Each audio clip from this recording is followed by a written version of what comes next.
Hello and good morning, evening or afternoon, depending on when you are watching this latest Susty Talk from Edie. If you're new here, our Susty Talks are our series of video interviews conducted to keep us all feeling a little bit more connected with the sustainability conversation. We started these back in lockdown number one, so coming up on 2 years ago here in the UK, and we are continuing as time goes on. And I'm delighted to have Naomi on the call today. Naomi Conway, Director of the National Parks Partnership. So thank you so much for taking the time, Naomi. How are you today and whereabouts are you dialing in from? I'm really good today, thank you. The sun is shining. I'm on the Berkshire, Oxfordshire borders, sort of out west in the countryside, west of Reading. So it's quite a nice place to be today. Nice. I feel like I should have a Susty Talk map and just put a pin in where everyone has been. I feel like we've covered most parts of the UK at this point, as well as some parts of the US and Australia and various bits and pieces of Europe. But obviously we're here today to talk about nature and national parks and what a time to be talking about it. I feel like for the benefit of those that aren't aware of National Parks Partnerships, it'd be great to get an introduction to that initiative and to your involvement there. Sure. So yeah, I'm director of an entity called National Parks Partnerships, and that was set up about 6-7 years ago. And the purpose of it was to help the family of the UK's national parks. There's 15 national parks, and that means places like Loch Lomond and the Trossachs, or Exmoor, or the Peak District. That family of parks to engage successfully with funders, primarily the private sector, commercial partners, brands, but anyone who could work with the family of national parks to help us meet our aims. So I've been focusing on that since I joined in 2016, but in particular in the last 2 years, we've been focusing as a sort of column of our work on nature restoration at scale and how we can engage with the private sector on that. So that's been a big part of my job in the last couple of years. Of course, and definitely something we're seeing. We're talking in the year of the UN's 15th biodiversity COP, looking at things like 30 for 30 and reducing habitat and nature loss and species loss. So I wanted to get your overview really on the trends that you've been seeing. So I know that you've been in a director role at National Parks Partnership since 2016. I've been at edie since 2018. And to be honest, it's really been in the past 2 or so years that we've seen a massive interest in nature-based solution and nature restoration at scale. So I wanted to get your view on how you've seen the trends and the conversation changing and why you think that is. Yeah, I completely agree. There's been a huge change for us at National Parks Partnerships in the last 2 years, I'd say, really sort of coinciding with the start of COVID, where the conversation with companies has become very, very focused on how we can work together to create positive outcomes for nature together with companies. And I think from my perspective, I think what was the tipping point, I guess, was that combination of COVID and the climate emergency kind of putting a spotlight, I think, on landscapes, national landscapes like national parks, in terms of what an asset they are and how we maybe have taken them for granted before. So in the first few years of my role, I didn't really promote conservation, nature restoration as a big part of our portfolio of partnership options, because actually environmental options for companies was quite a niche thing. It was really companies that had green credentials at the front of their brand, Body Shop might be in that space, but bigger companies, banks or finance or other brands weren't really in that space. So I didn't really promote it because I didn't feel there was much market appetite for it. But that has really changed in the last couple of years. I think COVID taking away our options in terms of what we could do and what access we had to the outdoors has made us really appreciate the one thing we have when everything else is stripped away, is that we can go out for a walk. And if we can go somewhere beautiful and that is in good sort of health as a landscape, how valuable that is to us as humans. It's actually a fundamental need we have.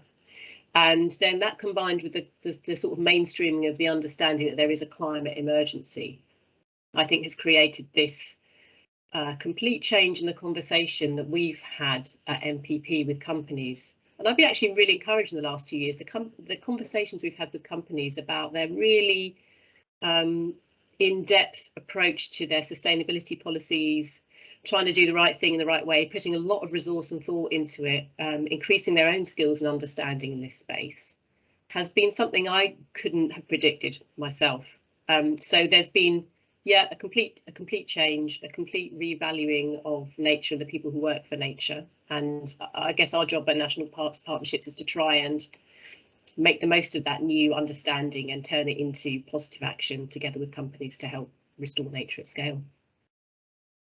Yeah, and those are all things that we've definitely been tracking as well. The move to companies wanting net positivity as well. That's very much not a niche. And you mentioned that for the general public, COVID is like, oh yes, isn't it good that we can get outside? And what do we have left when everything else is closed? And what do we think about our communities? But that also, I think, got people thinking about what's the role of a company? Is it really just creating profit? Surely they have something to do in our communities as well. And if it's not just making hand wash, surely it should be something else a bit longer term. Yeah, absolutely. It's become, I think also slightly more cynically, when the state of nature starts to affect a company's bottom line because it's affecting their supply chains and it's affecting their brand perception and what and if their customers are expecting better from them. It's at that point when it starts to affect the bottom line that actually capitalism stands up and starts to take action. And it's a shame that it had to get to that point for the world to take action, but that's how it is. And I am encouraged to see really from some of the companies we're talking to some really significant growing commitments in this space. And that's why we as national parks have developed our Revere initiative together with Palladium, which is all about trying to collaborate to create much quicker action when it comes to nature restoration at scale in national parks. So we're really trying to make the most of this opportunity to drive things forward. We hear that often, that things need to go quicker and things need to scale. And you mentioned that in the past, things like private sector investment in nature-based solutions, nature restoration, that was something of a niche. The scientific research points to the fact that it does not need to be a niche. It needs to be a really wide scale, joined up piece of work. So I wanted to talk about why it has been small in the past. What have been some of the practical barriers to that investment? And you mentioned that collaboration is important to overcoming that. So I wanted to get your thoughts on the problems and how we can overcome them together. Yeah, well, I'm a newcomer to nature-based solutions, so I've only really had my head in it and learning about it for the last 18 months, 2 years. So I'm not sure of the sort of the history of nature-based solutions and what the big barriers were then. I know that what's holding it back at the moment is it's not a lack of willingness for there to be investment in it from certain investors, and it's not from a lack of interest from companies to offtake, say, purchase UK generated carbon credits, because from our conversations we know there is very, very strong demand for that. The challenge at the moment is sort of in the middle. It's about actually developing projects, sustainable, ethical, high quality nature restoration projects at the scale that the market is demanding. And I think that's because actually if you think about who those project developers are, it's likely to be a combination of landowners together with working with NGOs or entities like national park authorities to really revolutionise, change the way in which they run their businesses. If they're running a farm and they're going to think about changing it to something that's more regenerative, or to change the land use so that it's peatland is restored rather than used for other purposes, that's a huge change. And we can't expect landowners to just go, oh yeah, I'll completely change my business model for the next 3 generations of my family.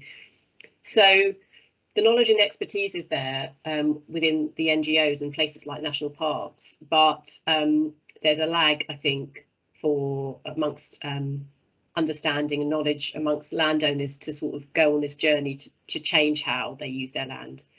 And quite rightly, these are not decisions you'd make lightly. You need a lot of information. You need a lot of honest brokers and people that can support landowners to make these changes. So Again, I think there will be a tipping point eventually, but we're at the moment we're running lots of pilot projects, for example, working with different landowners to test different models, and we're hoping those pilots will become sort of demonstrators for how landowners can get on board with this and sign up, hopefully, to being part of nature-based solutions.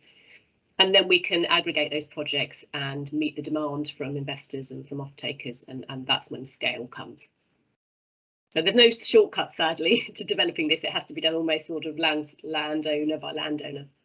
No, of course, the no shortcuts make sense. I was speaking with the Green Finance Institute recently, and they said there's not a shortage of capital, it's whether the capital is willing to be patient, because nature doesn't just bed in and start developing all its positives overnight. No, it doesn't. And, you know, the patience will be rewarded, and it's required, but it's a challenge when you're asking for patience, but you also need to take immediate action. So because there's a climate emergency. So it's, you know, it's challenging, but I feel like we're making really, really good progress in this space, and there's sufficient genuine interest to willingness to make it work, but we're still in that sort of development phase. Got it. And when you were talking to me about that question, there were a couple of words that you mentioned. You said there's an increasing demand for ethical and high quality solutions as well, which is promising. As you mentioned, businesses are tending to go a bit more in depth into their sustainability plans. They're looking for solutions, and they're looking for scaled solutions. So I wanted to get your view on how you can make sure that a project is ethical and high quality, and you're avoiding greenwashing essentially, but also avoiding other kinds of purpose washing, so creating and restoring nature in a way that also creates jobs for local communities and respects local communities' wishes and doesn't exclude local communities from accessing the nature, and all of these other ethical considerations. It's absolutely crucial, and for me this is where I'm quite passionate about the fact that this is the role that national parks and protected national landscapes have to play in this emerging market, because national parks, we don't own the land in the national parks. 90% of national park landscapes are privately owned. They always have been. So as national parks, we've always had to, we're sort of more conveners of bringing together all the different stakeholders that have an interest in these landscapes and the health and success of these landscapes. And that includes local communities, landowners, businesses, other big landowners like National Trust owns lots of land in national parks.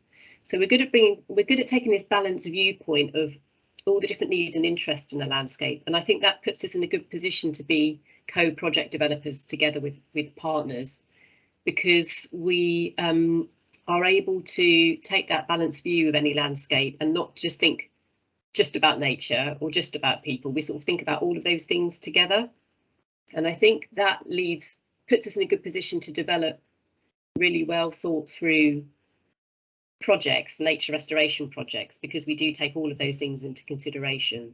So community benefit and community involvement is absolutely key, and making sure that the financial aspects of any deal is genuinely and properly rewarding to the landowners and sustainable, that the nature outcomes are genuine and not at the expense of other things. We all know wrong tree in the wrong place is not good for nature. So I think it's our job as sort of co-project developers to ensure that the projects really do deliver what they say they're going to do, and for companies to avoid, you know, greenwash. Well, they just need to work to meet the highest standards they possibly can with their environmental strategies and science-based target initiatives, and also be really careful in how they represent to the public what their environmental strategies are, and not claim them to be what they're not. No, I think being really honest and accurate about your developing environmental strategies or your net zero approaches is really important. You can't use nature-based solutions to distract from the fact that you're not working hard enough to reduce your carbon footprint. You must do as much as you can on your footprint before you start thinking about nature-based solutions to potentially offset any residual emissions that you really can't remove. It's not a get out of jail free card.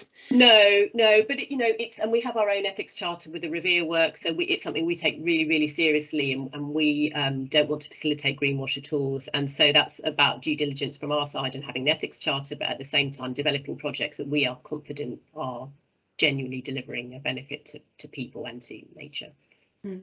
And obviously you're doing UK-based projects, and something I have heard from companies that I'm speaking to is that they're looking to invest in more local projects, so it's easy to measure it, easier to see what's going on, and just gives that feel of authenticity that it's actually near their operations or supply chain. Is that something you're seeing as well, and do you think that local could be a way to overcome some of this issue? I definitely agree with you that a driver for companies to seek UK-based, nature-based solutions is around a desire to avoid greenwash and a desire to be able to literally be able to see the difference that their support might make, to be able to visit, to get their staff to volunteer, to just to have more of a sense of ownership and sort of quality assurance maybe of those projects. So I do think that is definitely something we've heard from companies is a real benefit to them, is the fact that this is tangible. The work is happening in places where they might have a company presence, or their staff maybe, and they might create recreational benefit for those people. So I think that's a real strength for UK nature-based solutions, is the fact that it is so tangible, and there's an element of quality assurance you can get here, which might be harder to achieve in more distant locations, I guess. That makes sense. And I wanted to look ahead to the future, really. I was going to ask about what you think is next in terms of business involvement in nature schemes. And it sounds like, more local work is going to be one of those trends. But is there anything else that you're scanning on the horizon at the moment? We're seeing that some companies, and it's not all companies that are bigger and have got really large commitments in this space, have realised that it's a challenge for them actually to find places to put their funding to help them achieve their aims. So we're having conversations that are really interesting about companies actually recognising the need to develop and do the R&D to develop new projects, and an interest and a willingness to actually fund the R&D work and the sort of feasibility work around maybe a large-scale planting project or a large-scale peatland restoration project. That if they want to be able to benefit from that work happening in future years and potentially buy carbon credits as a result of that work, they actually need to fund the feasibility side of those projects. So that's a really encouraging development. I think that there's such a deep understanding of the need to catalyse the UK natural capital market that some of the big players are looking to actually fund that feasibility, and that enables us with our Revere type initiative to actually not have to scrape around for other funding sources. We can actually get it funded, do the research, scope out the best locations for this work, talk to the landowners, and then ideally there's a place for that capital to go in and fund the work at scale, and we can then deliver some really much larger scale outcomes for UK nature. So that's really positive. And I think also companies are looking well beyond carbon. I mean, carbon is the sort of most mature aspect of nature-based solutions, but there's definitely a wider desire to understand biodiversity. Some companies have biodiversity strategies, but they're finding it quite difficult to find ways to actually sort of activate that in the real world. A lot of interest around water quality and soil carbon. There's lots of nascent ecosystem services that need support to develop further. And again, I've been quite encouraged about corporate interest in supporting the development of all of those things. So taking this sort of broad and nature positive approach rather than just focusing on carbon, I think is a trend that's going to grow. That makes sense. We're seeing that too. And I know we're coming to the end of our time on our call today, Naomi, but I wanted to mention we've been talking about the importance of the private sector in scaling this up and in landowners as well. But obviously there's another piece, and that is public funding and policy. And we're talking shortly after Defra put forward new nature conservation and restoration targets.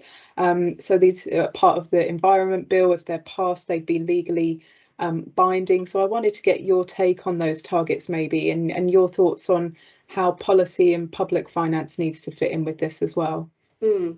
mean, policy isn't directly my area, so I sort of observe it. I'm not immersed in it, and there's others within national park land who are real much more specialists on this. But broadly, I think from my perspective, any initiative that is setting firmer targets and more ambitious targets around wildlife, biodiversity, tree cover is to be welcomed, because it helps us and it helps funders of nature restoration to understand and quantify their contribution to those targets. And it's not good enough just to sort of try and maintain these sort of fragments of what we have left. We need to ramp things up, and others have said this, Natural England have said this, we need to ramp up action. And I think the setting of targets that are specifically around wildlife or around tree cover, water quality, air quality is to be applauded. Whether those targets are ambitious enough, I don't know, because I'm not an environmental scientist, so maybe they could be more ambitious, but it's definitely useful to have specific targets to head for, and it helps us to understand how we as national parks and how companies can contribute to meeting those targets.